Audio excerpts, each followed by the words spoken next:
It's the Locked On Flyers podcast for Wednesday, June 18th, your daily dose of Flyers news, analysis, and high quality content that is looking for clues from what Danny Briere said pre-draft on what their strategy could be.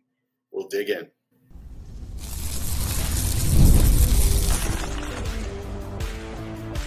You're Locked On Flyers, your daily podcast on the Philadelphia Flyers, part of the Locked On Podcast Network. Your team every day. Hey there, and thanks for making Locked On Flyers your first listen every day. I am Rachel Donner. I've been podcasting about the Flyers, the NHL, and hockey for a decade, and I'm here with prospect expert and Flyers credentialed reporter for 19 years, Russ Cohen.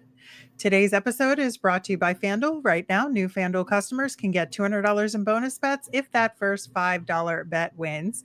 To keep up with our latest episodes and Flyers news, you can find us at Locked On Flyers on Instagram, Threads, Blue Sky, and Twitter. And of course, here on the Locked On Podcast Network, your team every day.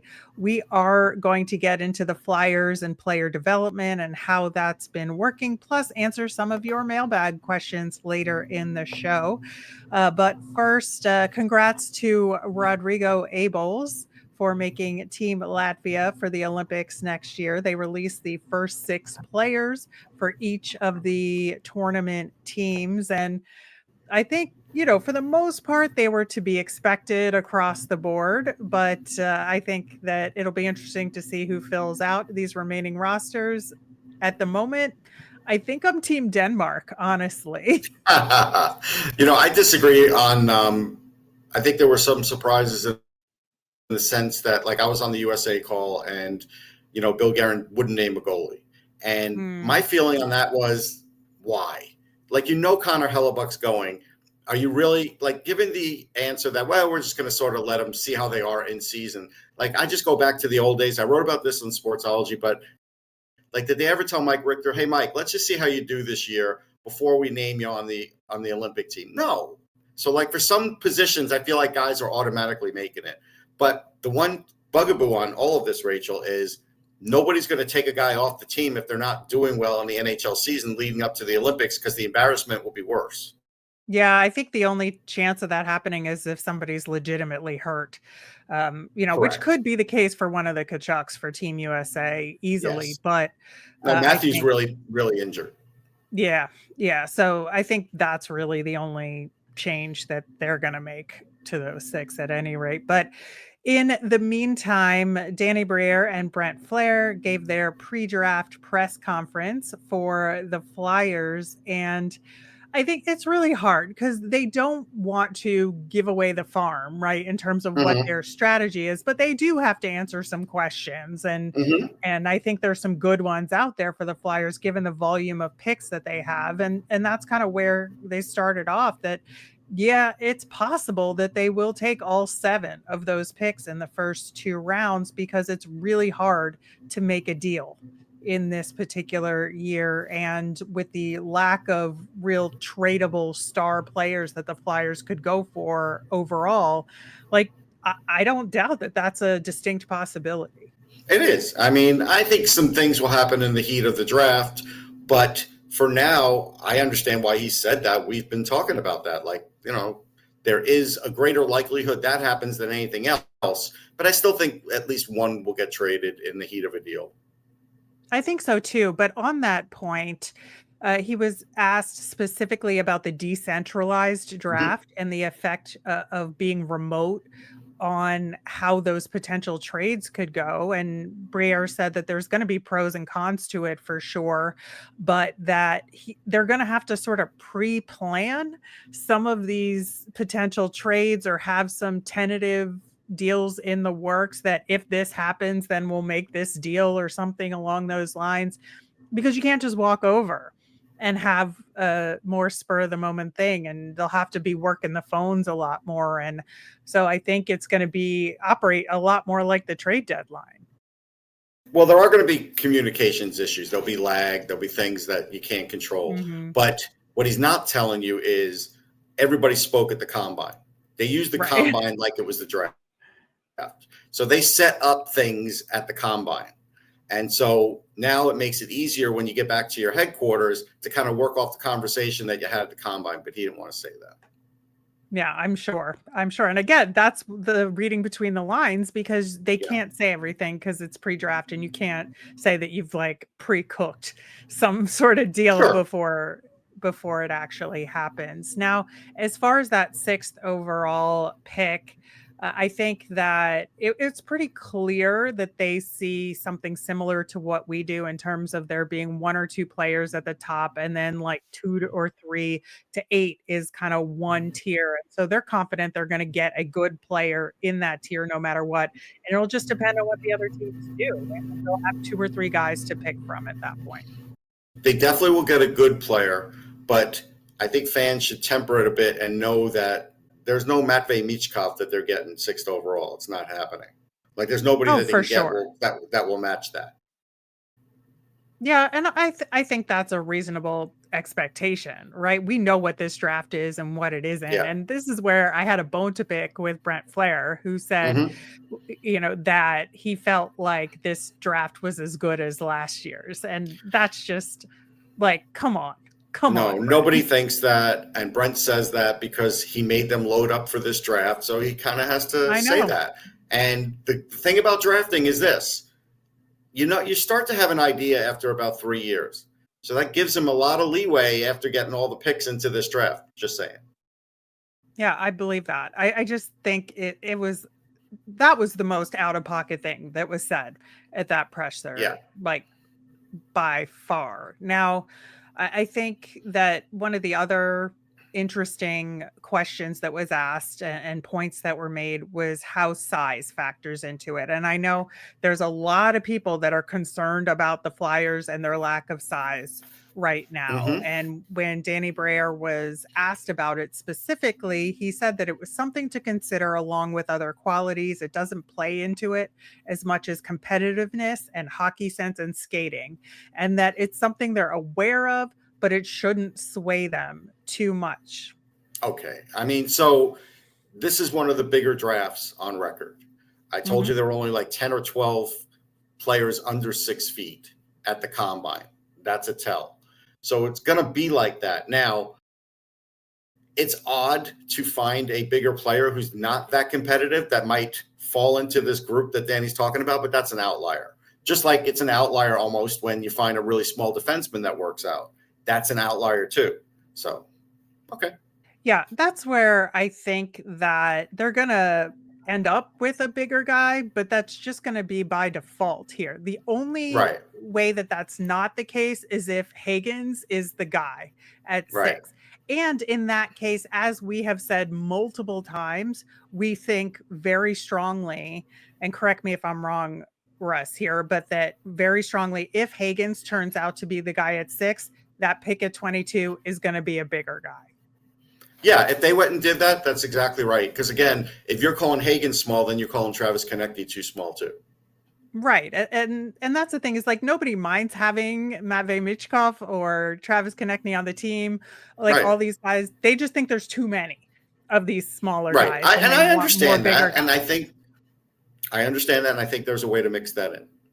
Yeah, I think so too. And like you said, this is an overall much bigger draft in terms of size. So by default, I truly think even if they pick 4 or 5 of these 7 picks, I would say 3 to 4 of them are going to be bigger guys just because that's who's there. Yeah, I agree.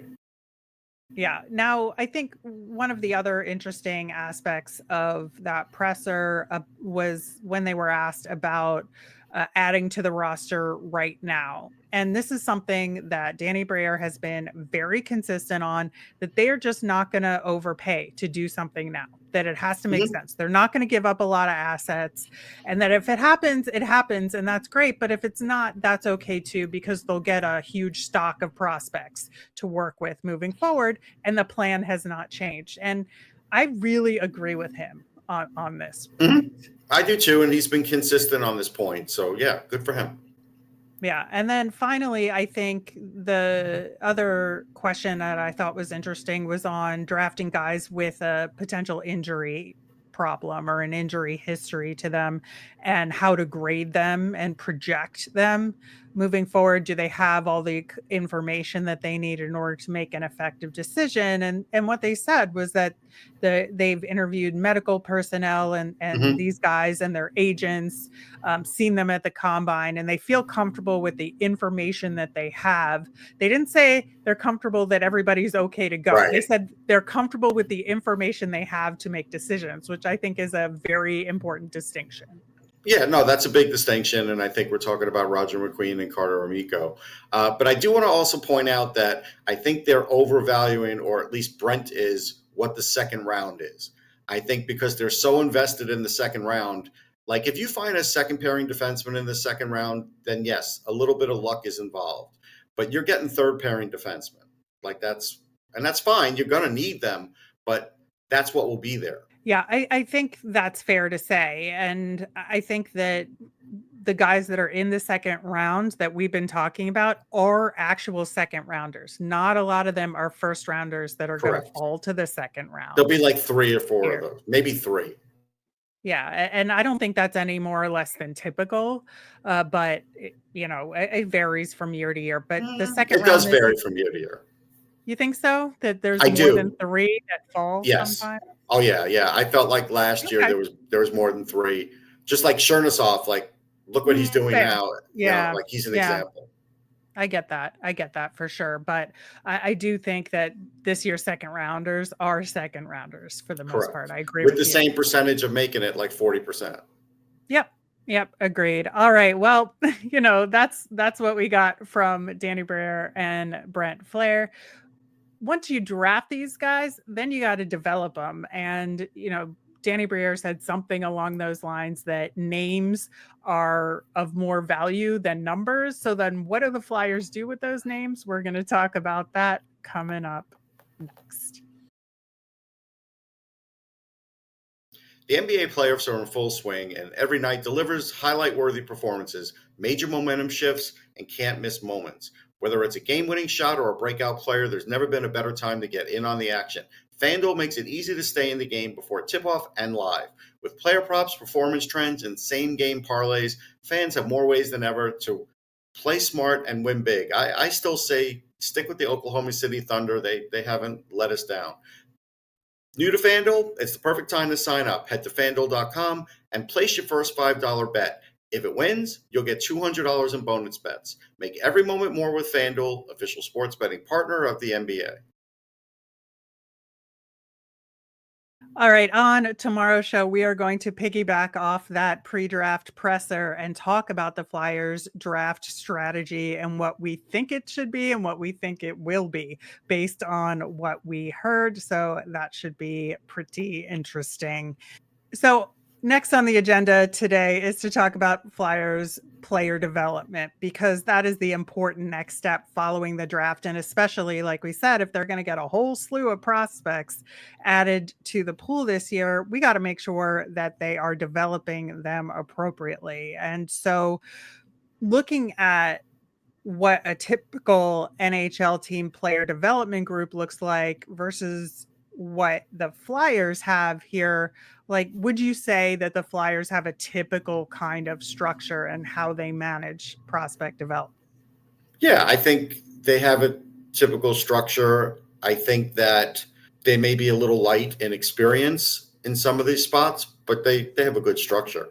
Yeah, I think I would agree with that. But it is interesting, in terms of the ex-player factor here, which is the case for a lot of teams. So this isn't something that just the Flyers do, but, they do have Riley Armstrong heading up their player development group, and he kind of transitioned over from coaching at the AHL level into this job.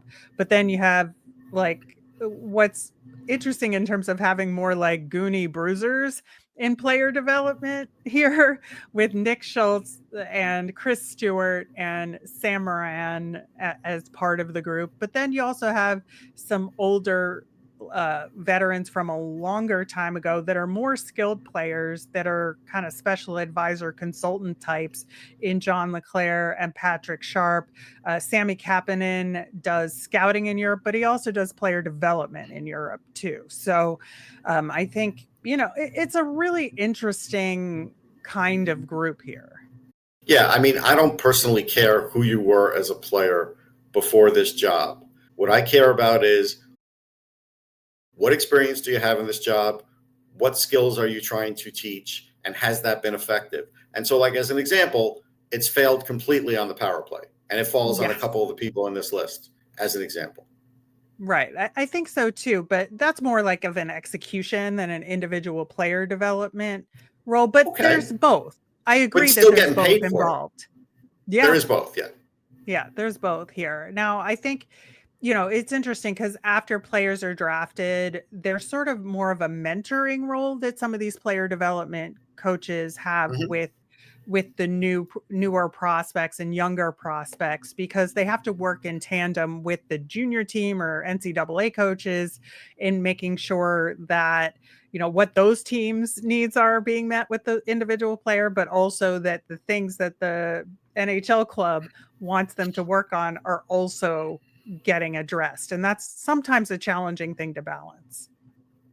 Yeah, I think it is. Like the one thing that I don't see, and they lost somebody in this spot, is there's no shooting coach, there's no skills coach, and no dual shooting or skills. There's not any of that. So, like, is Ian LePerrier going to be that person? He's not exactly that guy. So it's like, are they going to hire somebody? They might. They might come July. So that's the one thing that they still need an upgrade in. Right. And that's what's interesting to me about player development and how the Flyers have it structured is that it seems very positionally oriented and not skills oriented. And I Right. think the way the NHL is going, to your point, this really needs to be more skills oriented, right? Yeah, I think so. I mean, we know shooting, like obviously there's room for improvement for many players on this team for shooting percentage, shot selection, those kinds of things. And then skills are important too because the league's getting more skilled. Fourth liners are skilled, like they just are. They can make moves that fourth liners couldn't make 10 years ago. Yeah, exactly. So I think, when we're trying to look at success stories for the Flyers here in terms of player development, we're looking at how did they get the player to the point of making it to the NHL, and was that a successful process? And then do they continue to build on their skill set as they are NHL players, which are two very different things.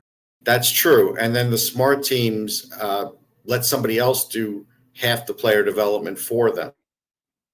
So if you send somebody to the SHL, they're developing your player. If you send somebody to KHL, they're developing your player. You send somebody to BC, they're developing your player. That makes it easier on you as an organization. Now, if you're drafting a guy and you know they're going to a bad OHL team or a bad college hockey program or a bad SHL team or a bad KHL team, you should rethink that pick. Because if you can't talk that player out of going there and going somewhere else, which they, presumably have kind of like touched the surface on maybe some of these in interviews, then that's part of this process. Right. But also knowing maybe if you're stuck with those circumstances and you decide to pick the player anyway, like how your player development staff is involved in their development and how many contacts they have with that player during the season and what they're doing and how many visits are they doing to check in on them to make sure that their development is going smoothly. Yeah, that's a big part of it too. We know it's tricky in Russia for sure, and I know they've been selective about that. And I think for the most part that part's worked out. But yes, that's a tricky part of it. Yeah, so I think for me, Noah Cates is one of the biggest success stories that the Flyers have had in player development. Yes. Now, most of his good player development happened in college, Yeah. outside of the Flyers purveyance for the most part. But I think that, the Flyers didn't have to be as hands-on because they got it done. Right. Minnesota Duluth was a great proving ground for him. He came over and there was some fine tuning that had to take place. Plus, just getting used to the NHL game, and it happened. And now you're seeing basically the same player, meaning the same effectiveness that he had in college in the NHL, and that's good because sometimes that's hard to match. Right. And like, who else would you point to as a more recent success story for the Flyers? Yeah, I think Cam York. I mean, he was never going to be a number one defenseman. Like in my eyes, I don't think they viewed him as a number one either. If they did, prove me wrong, but he's not going to be.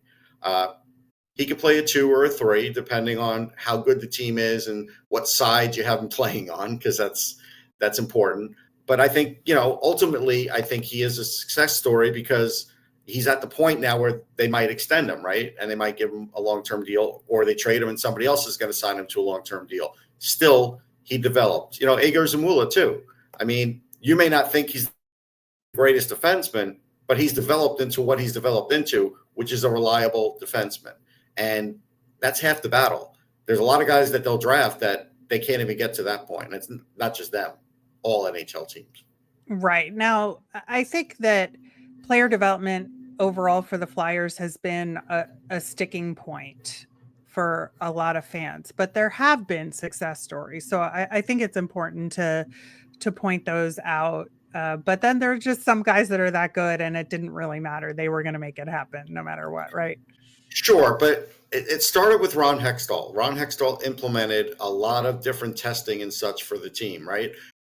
So I got in there the first day that Ron Hextall was there for, in charge, and they had all this apparatus out, and I took pictures and videos and everything. I've got Sam Moran doing, seeing how high he could jump. They hit the thing on the top bar and they push it over.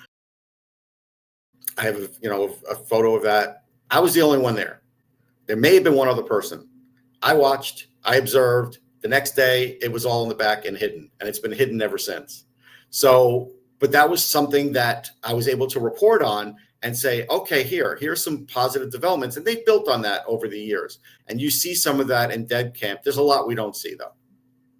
There's a lot more to discuss on this topic. And so once we get our new crop of prospects, we're going to talk about what those particular players need to do and how the Flyers can help them succeed. So looking forward to that aspect of this discussion. In the meantime, y'all have some excellent mailbag questions related to our recent episodes. We're going to dig into them coming up next.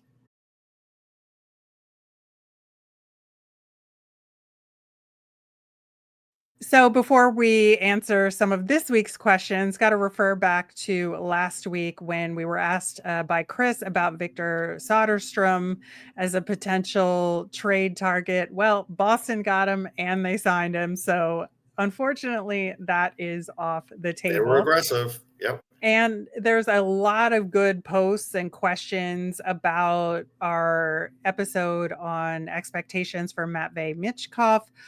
For his season 2. We're going to get into those on Friday when we wrap up our poll question for the week. There's still time to put in your 2 cents. There's a link to that in the show notes, and it's on our YouTube channel. Now, we put out an episode and a half about goalies in this year's draft with our friend Brad Allen from hockeyprospect.com. There was a lot of dense information between the regular episode and the bonus episode. And so we're just bringing out a few questions and comments related to that. And SREX8IP, I'm not sure how that's supposed to be pronounced, but that's the YouTube username. The issue I have with the Fedotov and Kolosov issues is this was their first look at NHL ice, so there's an expected adjustment period. Neither of them got to have consistent playing, and given the top spot handed to Urson, the 2 new guys were never given a chance at starter minutes. That's fair. But again, they weren't going to have the job handed to him either, and Kolosov needed to actually play in Lehigh so that when he came back, he did it once. And then that was it. Mm-hmm. He was basically like, I'm done. But if he'd have gone on this playoff run with them and done better than what was down there for the playoffs, then, hey, that might have helped him become a potential starter this year. Now, by not doing that, he's got a long road ahead of him to prove that he could be a starter. Yeah, I think he could have had consistent play, and he chose not to, was really the upshot here. So I think, and Fedotov kind of got hosed as a result. He got hosed a bit on that. So 100% agree on that for Fedotov, but Kolosov could have played. And playing at the AHL level as a goalie is good for development. It's valuable. So many good goalies have played there. Yeah. Rerail 9885 commented, why, since we admit goaltending is an issue, the goalie coaches and development team that's been here since 2015 hasn't been addressed. They have not shown that they can help our goaltenders develop and take that next step. Those that have are no longer here, which is a huge part We of agree. player development. Yeah. Yeah, we agree. We've said that. We've said it on numerous occasions. And so we agree with you. Yeah. It is interesting that that's the one part of the coaching staff that did not change and remains untouched. Yeah. Yeah. Now, it's been interesting because to the earlier point, in terms of the choice of who was playing in net, maybe, the goaltending coach had a say in it, or maybe he didn't. We don't. No, It's kind of goaltending hard to coaches have a tell. say. They do have a say. They do in general, but it's hard to say how that affected the development or not, just given the lack of consistency. I mean, all I could say is this: Kim Dillabaugh had Cal Peterson before, and he came here and he got worse. It doesn't look great. I don't know what the input is, but it didn't look great. Yeah, I agree. I just think that is a huge sticking point with player development for the Flyers is in goaltending. Mark commented that Tocchet knows Demko is good. Trade will fix Philly's net problem. Will it fix Demko's knee problem? Like, that's the issue. So now you're taking a risk. You're going to move big assets. We just got done saying earlier, Danny doesn't want to move big assets unless he feels it's worth it. He has medicals on the guys in the draft. He needs to get medicals on Demko. So I think that's one where there's risk involved. And I like Thatcher Demko. I've known him for a very long time. But right now, this injury, we can't find any comparable with goalies in this injury. So it's risky. Yeah, I think it's a huge risk as well. And I think, it's hard. This year is tough to find a goaltending solution for anybody who's looking, not just the Flyers. So unless you want Stuart Skinner, I'm pretty sure he's going to be available for trade. Oh my God.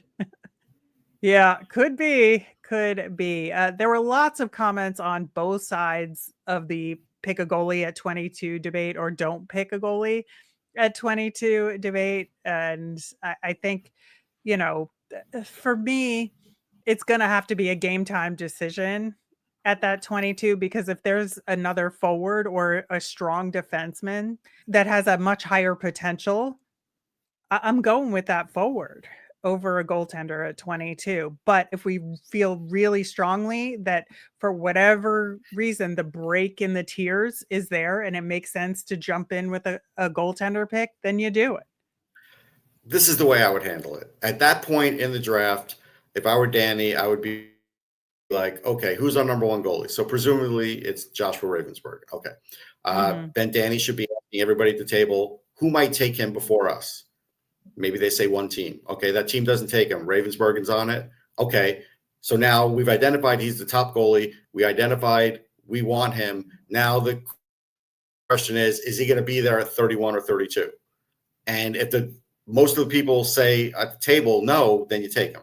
Yeah. Which is probably what will happen. Yeah, I think that's a fair way to approach it as well. I just think that there could be the opportunity to shore up some other needs for the team, especially if they go with Higgins or something at 6. They're going to want to pick a bigger guy at 22 to balance it out. Yes, but you'll still get a big guy at 31 or 32 also. The key is going to be if the rest of the table says, no, we think Ravensburgen will be there, which is possible, then you could roll the dice. Yeah. And in which case, if he gets picked, okay, then you get one of your other choices. I mean, I think they have other goalies that they said they've identified, and that's fine. They're going to take a goalie. Yeah, we shall see. Could be Neuenschwander, like we talked about. Yeah, I think that's a valid option. There are some pros and cons to him, as we talked about on those episodes and in our Sunday episode that we put out specifically. But I think this is going to be like the biggest inflection point of the draft for the Flyers is what to do at 22. I think it's going to be the most fascinating aspect of the draft for the Flyers. I agree. JR commented, I'm feeling good about being at number 6 and someone falling to us. That said, how do you guys feel about the wild outside chance they go with a guy like Murka? I wouldn't do it. I understand he's a big right-handed shot defenseman. I think there's a little bit of gorkiness with him. I think because he is that big, he gets a certain amount of points right now in the WHL. He'll get points in the NHL. I don't think he's getting like Chara points just because he's that big, but he'll do the other parts of the job. Would I do it at 6? No, I wouldn't. I agree. I think there's just the center need is too high, and the opportunity to get a good center, not great, but a good center with that top pick is too important to pass up, given the tier of players that are going to be available there for sure. Our frequent commenter, Clobbering Time, asks, when can we expect an announcement on the AHL coach? And that is an excellent question. I would like to know that answer myself. It might take until July. I don't know.